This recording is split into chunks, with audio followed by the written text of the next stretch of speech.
Welcome to Guide Guru. We hope this video helps. You begin inside the Scratch editor. Open the project you will test.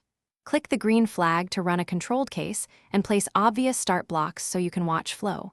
Once done, open the debugger or use the extension that reveals monitors and step controls. Make sure to display key variables and sprite costume changes. This gives you immediate signals when behavior diverges. You'll now be ready to step through code and catch the first visible problem. You now step through scripts block by block to observe exactly when values change.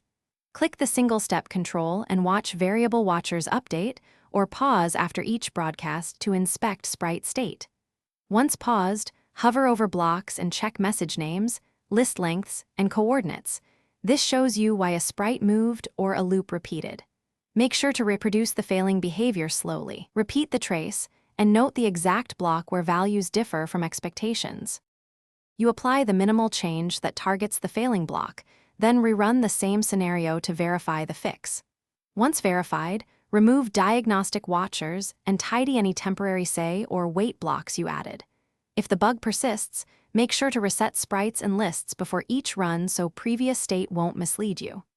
One key troubleshooting tip: if behavior is intermittent, record the exact steps and use deterministic inputs so you.